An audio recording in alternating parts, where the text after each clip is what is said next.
Okay, so Joey, our last video talking about faces, we talked about how when you start a face, artists start by making a blank.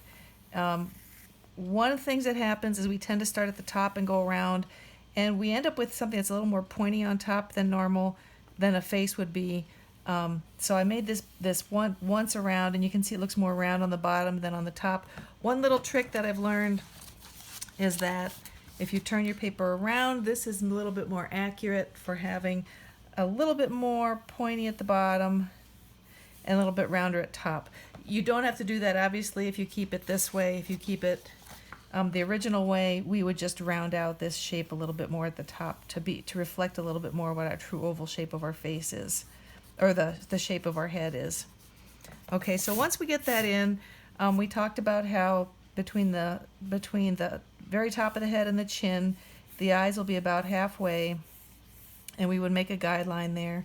Between the eye, when we do the eyes, it's really important. Force yourself to make this a halfway line. Measure this to make sure it's halfway, and then put your eyes right on this line. Now, what can really help, I'm going to make these a little darker than I normally would, is make little tick marks and say 1/5, 1/5, 1/5 across. Make the adjustments so that it looks like they're pretty evenly spaced, and then do the shape of your eyes. Now, when we talk about the shape of eyes, we didn't cover this on the last one. It can vary wildly with the shape of an eye. If we look at just some magazine pictures, we look at this one, we can see that this guy kind of has this look. We can see that the top of his eye is pretty flat and the bottom's pretty flat, and the distance from top to bottom isn't very high at all.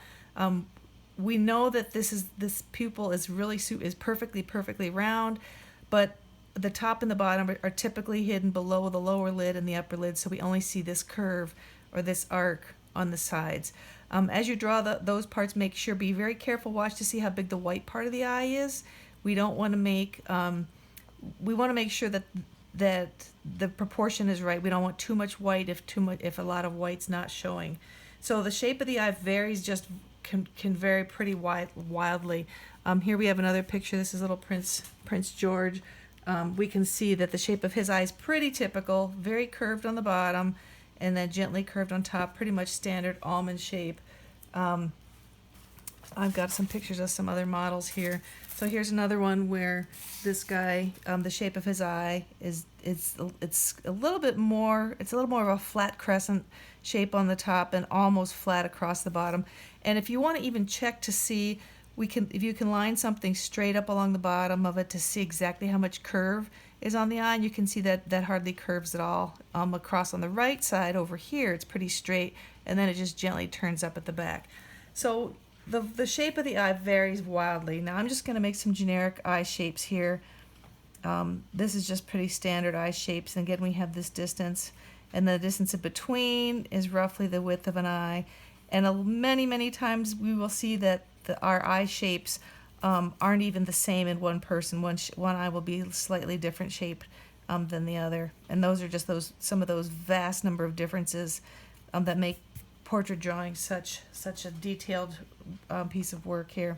So once we get the basic eye shape in, then we would go back and we could see in some of those samples that we do a curve and a curve, and then that's an example of the shape that we want to get. Now there are some examples of a picture. There's a couple pictures that we can show you. Let me see. This is a sample of a guy who you can see his entire round iris in his eye, and that's just if we do that, if we don't hide underneath it, they tend to have a much more surprised look, and you can see that he definitely has a more surprised look when we can see the entire iris. So typically we would have just a curve showing on each side, and then we have this beautiful, absolutely perfect circle that is the iris of our eye, and then in the center we have a perfect circle that is a concentric circle within the iris. And we want to make sure we make that absolutely concentric. We can't have it closer to one side than the other. When you look at the pictures, when people are looking in directions, this is perfectly centered in the eye. Now, as the head turns, if we're looking at more of a side view, then that changes a little bit, but we know for a fact that this pupil is centered perfectly in there. And then what we would do is the center of the eye, because we know that pupil is super dark, I'm going to switch over to a 6B pencil, and that pupil is going to be, and that's a nice sharp pencil, will help you get in there. I'm also going to leave a teeny little white spot just as a reflection. And see, it with a really sharp 6B pencil, it doesn't take any effort at all to get that beautiful black value in there for the eyes. Now it looks very creepy. We have the white part of the eye, then the iris, the colored part, and then the pupil is typically very black. Now what we'd want to do, I'm going to switch to an HB pencil, and the pupil or the iris of the eye is a color. It might be blue or like a light green. We can see in this guy, and the color of his eye, super light in the reflection. So it all just depends on what you're drawing. We also can have the example of a little guy like this. You can't even tell the difference between the pupil and the iris. So if, in this case, all you would do is the reflection, and there's really not any difference between his pupil and his iris. So that would just all appear really dark. Okay. Same for if people who have really dark chocolatey brown eyes. You can't tell the difference between the pupil and the iris, and then you do have some reflections in the eye. Okay, so this one, I'm going to show you a little technique to really get that shiny, flat look, to show that this is a very shiny thing. I'm going to take my HB pencil, holding it on its side, I'm going to just kind of scribble in where the iris part is going to go.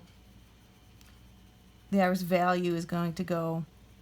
And it does not have to be perfect. You just want to put some graphite in there so you have a nice covering where the color goes. Okay, so next you're going to take your blender, and what this does is this, of course, we know it moves the graphite around. It takes the place of having to use your fingers to blend the graphite. And you can see that this doesn't really give us the feel of a nice smooth surface for the eye. But when we take the blender and we blend the part that's the colored part, the iris of the eye, we can see that right now it has blended it so that it's really super nice and even and very flat looking. Okay, now maybe your eyes aren't this, won't be this dark. I don't have my kneaded eraser right here with me, but what I'm gonna do is just dab this with an eraser, and you can see just dabbing it lifts a layer of graphite. That did get a little dark. And you can see that can lighten it up if it looks like it's too dark. You don't want to erase an emotion like this. Graphite could be really smeary stuff, and then that just creates a whole new set of problems for you. Okay, so now it looks uneven again. Now I'm going to take my blender. I'm going to make sure that there's hardly any graphite on it, and I'm going to very lightly just reblend that so that it looks nice and even. And what we have now is a very smooth surface, and our attention doesn't go to any kind of lines in there, but instead we look at it and we can see that the eyes are in there. I think I like to make the pupils a little bigger. It gives the drawing a very nice warm feel. Okay, so now that we have this in place, we talked about how between the eyes and the chin that the nose is about halfway, but not quite.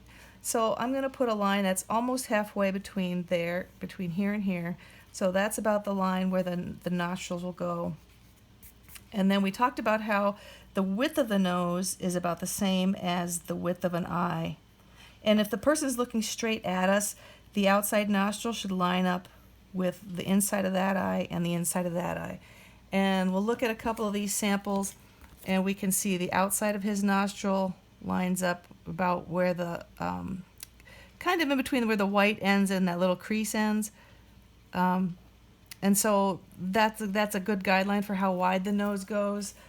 Let's see if I have another sample here. And this guy with the surprised eyes, if we draw a line straight up from his nose, it comes to touches the corner of his eye and the corner of his eye. If the person is looking straight at us, we want to make sure that that's where things line up. If you're not sure where the nostrils go, look at your reference drawing to see what that edge of the nostril lines up with, because the eyes are kind of like the anchor, so you're going to put everything in place according to where the eyes are. So now just to make a generic nose, we have a curve of the nostril on this side and a curve of the nostril on that side. Noses are typically tricky because they come out at us, and when things are coming out at us, the left side of our brain says, how do we draw that? We know how to draw things that are flat, but how do we make that so it comes out at us? So it's kind of just a trick. We have to use our value abilities to make people believe that it's coming out, and we do that by drawing some of these shadows. So you can see there's not a line coming down, which a lot of people are tempted to do. The left side of our brain says, well, look, there's a line that comes down, but it's not really a line. It's shadow, shadow, shadow, shadow, shadow, shadow, and then we get that 3D feeling because here's the light part that comes forward and this kind of goes away. All right. If we look at the nostril part of the nose, we can see that there's a little slit here and a little slit there. This one's a little smaller than this one. They're not very big, and then there's a kind of a curve in the middle where the two are kind of connected, and that's pretty much the same with all noses. We have the outside curve, and we have a nostril here. Now notice the line here is a little crisp, and then we have a teeny little value study. It gets lighter and lighter and lighter. And here's this line that comes down and up. I call it the flying bird kind of look. So if you picture a bird that's flying, and if this is the body and this is the wings coming out. So we have a nostril on one side and a nostril on the other side, and then the middle part, typically it comes down, but not in everybody. And again, it varies widely from person to person. You don't want to have these lines be super dark, because when we look at a face, we want our focus to go right to the eyes and right to the mouth, because as humans, that's what we look at when we look at people's faces. We want to see what their eyes look like. We want to see if they're smiling. We want to see if they're happy. And those give the expression to our face. The nose tells us nothing, but we can't deny it's there, so we have to figure out a way to draw it so that it's in there. But we don't want to draw attention to it, so we want to make sure we don't draw super dark lines in here. We want to keep them nice and light. So we've got this part of the nose done, and we can't deny that there's got to be something up into here, the bridge of the nose. And if we look at how the bridge goes, our nose goes up, and even if we feel our nose, it goes up, and it doesn't stop at our eye. It goes up around, and it pretty much connects right to our eyebrow. So if we imagine a line coming up here, it connects to our eyebrow. Okay, it doesn't stop at the eye, it kind of keeps going. All right, and this is another good example, this guy. His nose goes up, and see, it doesn't stop. It goes past the eye, and then it makes a curve by his brow. Okay, so we're just to draw a little guideline on this imaginary person. We have a brow coming up on this side, and then a brow on that side. And then here's where we want to give people the illusion that the eyes are farther back in and the nose is further ahead. So I'm going to switch to a 2H pencil. And this is where we would do a little bit of shading in here. You can also use your blender. I'm gonna blend this a little bit darker than I typically would to make sure it shows up on the video. Okay, and now we're starting to get a little bit of feeling for the 3D. And it just depends on the light source too. If we had a light source coming from the left, this side would be a little bit deeper in shadow. This side, you'd still be a little bit of shadow here because it does go back in, but it wouldn't be as dark as this side. And then it would flare out. And the nose does tend to be like a triangle, narrower at the top and wider at the bottom. One detail I forgot to mention with the eyes, let's see if I can find a good example on here again. This is, guys, a good example. Here we have the shape of the eyes, and then there's typically a lid line. So we have this line that shows where the lid is above, and it's typically there are some little lines below. This line is pretty important to get in there. It adds a lot of depth. Plus, it's just a very real line, and it lends accuracy to your picture. And then with eyelashes, the left side of our brain has told us that we have to do these little radiating lines like the sun rays coming up. But if we look really closely, it just looks like a really thick line here with just a couple places where it looks kind of scraggly on the edges, but it's just very thick. It's just a very thick line, and most of the time we can't really see individual lashes. So on this person, I might put, I'm not going to spend too much time on this, but we might put a little bit of thickness on that side. And then I do want to get that lid line in there, and then maybe there's a little bit of that line underneath. And then same underneath, depending on what the lashes look like, you want to get that underneath. And then we go back, and when we do the eyebrows, eyebrows are made up of lots of teeny little hair. You can switch over to a 2H and do some hair. Now you have to look at the shape. Sometimes brows go straight over and then suddenly take a curve down if they follow the contour of your face, so you'll have to kind of keep an eye on that. Okay. The important thing is getting that little lid line in there, and then making sure that this line carries up to the brow. And you have to just check on your original picture to see where that goes up to the brow. Okay, let's talk about mouths for just a minute. We know between the nose and the chin that the mouth is about 1/3 of the way down. And so when we find that 1/3 of the way line, that's about where it is. Then we check our reference picture, and we look to see how wide the mouth is. So if I was drawing this guy, this guy's looking straight on at me. I would go to the right side or the left side of his mouth, and I would go straight up and say, well, that hits about on the right side of that iris, and on this side it goes up and it hits about on the left side of the pupil. So remember, these are kind of the anchor points, and you're going to figure out where these other features go depending on where you put the eyes. So this has to go up, and it has to touch in a certain way or a certain width to get accuracy. So same way with this guy. Here's his mouth down here. If we make a line go up straight, it touches quite to the left of that pupil or that iris, and on this side it comes to the right of the iris. So his mouth's not quite as wide as the other one. Let's look at this gal. If we come up from her mouth, it's pretty straight. It hits to the outside of that pupil, but on this side it hits way into the white. So that tells me that her head is turned a little bit. She's probably, it's probably off center a little bit, but measuring it, we know where to put things. Okay, so I'm just going to say that when I measured this, I found out that his mouth went from one pupil to the other pupil. So those are my guidelines for the mouth. Okay, now comes the fun part, trying to figure out how to draw the mouth.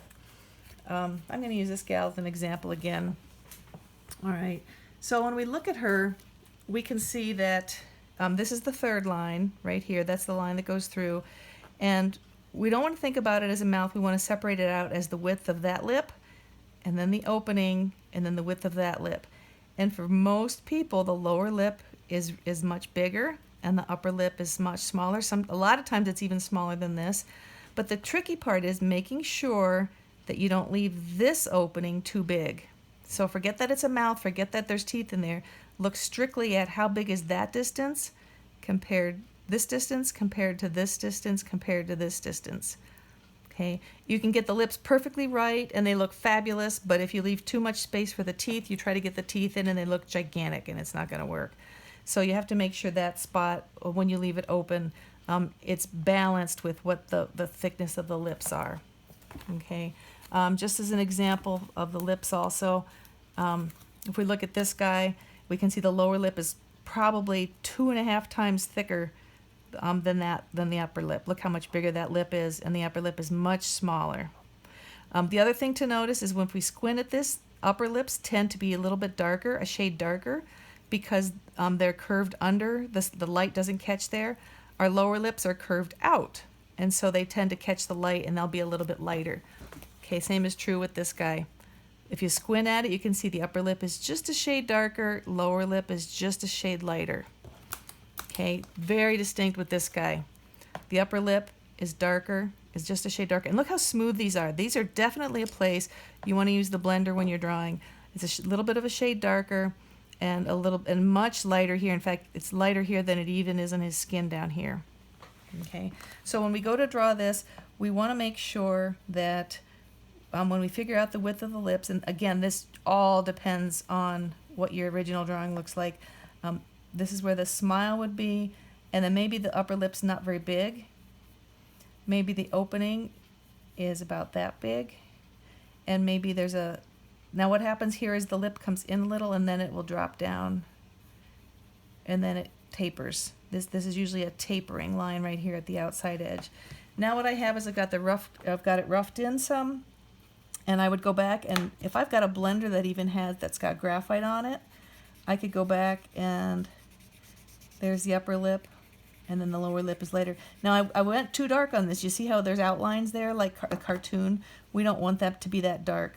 So we would want to make sure we do super light lines. Our lips don't have outlines like that, and it kind of changes the feeling of the drawing to something that's a little bit more cartoony if we're not really careful. We have to make sure those lines stay nice and light. So the upper lip's a little bit darker. Now I have what looks like a reasonable amount of opening for the teeth. We want to make sure that there's a center line that we kind of honor here that comes straight down. And then that's where the two front teeth are going to be separated. Super light lines. You definitely want to stay with light lines here with the teeth.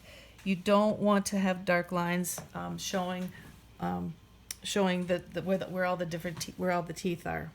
Okay, and as we get to the outside of the smile, really quick, going to show you this. You can see it gets a little bit darker here to the outside and a little bit darker.